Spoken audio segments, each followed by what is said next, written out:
गुजार जनता न्यूज, फक्त बातमीच नाही तर बातमीचा पाठलाग।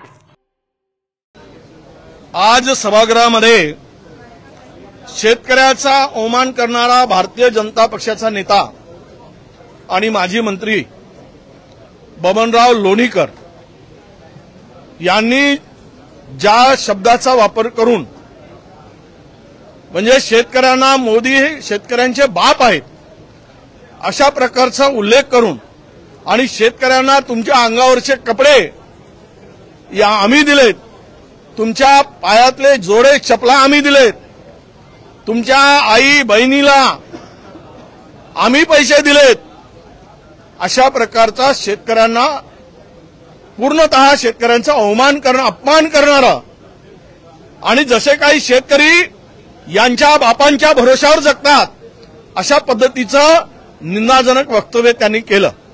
आणि तोच विषय मांडून आम्ही या सभागृहामध्ये सरकारने माफी मागितली पाहिजे, कारण सत्ताधारी पक्षाचा आमदार आणि माजी मंत्री ते आहेत। त्यामुळे आम्ही ही मागणी केल्यानंतर आम्हाला तिकडे बोलू दिलं नाही। सरकारच्या एकूण या भूमिकेची सरकारची भूमिका या शेतकऱ्यांसंदर्भात काय आहे हे स्पष्ट करण्याची आमची मागणी होती। तुम्ही केलेल्या वक्तव्याला समर्थन देत आहे की तुम्ही त्या आमदाराला आणि मुख्यमंत्र्यांनी माफी जर मागितली असती या राज्याच्या मुख्यमंत्र्यांनी की शेतकऱ्यांचा बळीराजाचा जर हे सरकार असेल थोडा तरी यांना कलव असेल तर माफी मागितली असती। आणि तीच मागणी नानाभाऊ पटोलेंनी केली आणि विरोधकांनी केली, परंतु त्यांना अजिबात बोलू द्यायचं नाही। विरोधकांना ही जी काही सरकारची भूमिका आहे ही काही आणि अध्यक्षांच्याकडे मागणी करून जर त्याला आम्हाला बोलण्याची संधी मिळत नसेल तर आम्ही शेतकऱ्यांचा अवमान करणाऱ्या सरकारच्या विरुद्ध आम्हाला भूमिका घ्यावी लागली।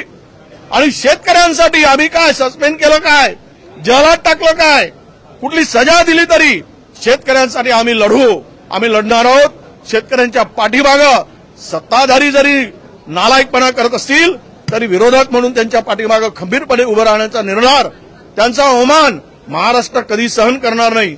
महाराष्ट्रातली जनता त्या बळीराजाचा अन्नदात्याचा अपमान सहन करणार नाही।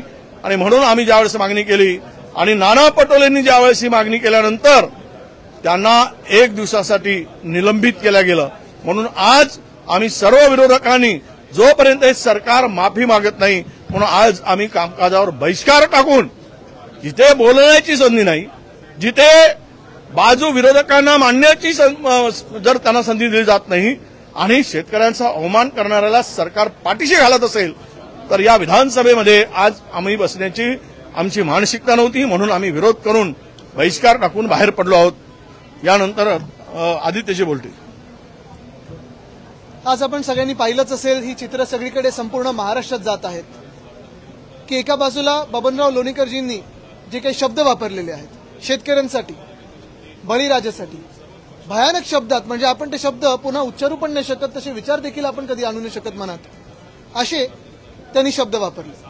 साधी सोपी गोष्ट हीच होती की आम्ही स्थगन प्रस्ताव मांडत असताना त्यांच्या वतीने कोणीतरी किंवा त्यांनी स्वतः माफी मागितली असती, शेतकऱ्यांची माफी मागितली असती, बळीराजाची माफी मागितली असती आणि विषय कदाचित तिथे संपला असता। पण ते स्थगन प्रस्ताव मांडू न देणं, त्याच्यावर आम्ही काही बोलायचंच नाही आणि जणू काही सरकार आणि पूर्णपणे भाजप बबनराव लोणीकरांनी जे काही वक्तव्य केलं यांच्याशी सहमत आहे किंवा त्यांचंच अधिकृत ही लाईन आहे असं समज केल्याने आम्ही आंदोलन हाऊसमध्ये सुरू केलं।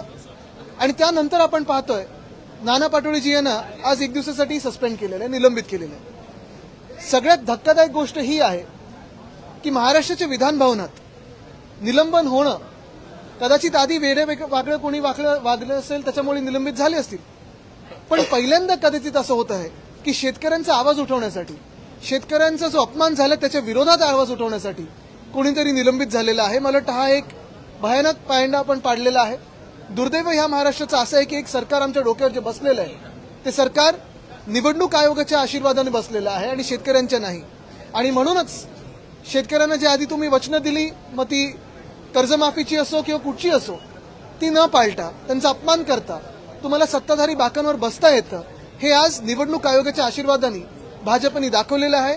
आणि तसंच आज नाना पटोले साहेबांचं जे निलंबन झालेलं आहे ते दुर्दैवी आहे आणि त्याचा आम्ही निषेध म्हणून आज एक दिवस बहिष्कार टाकलेला आहे. बरोबर. बस चला.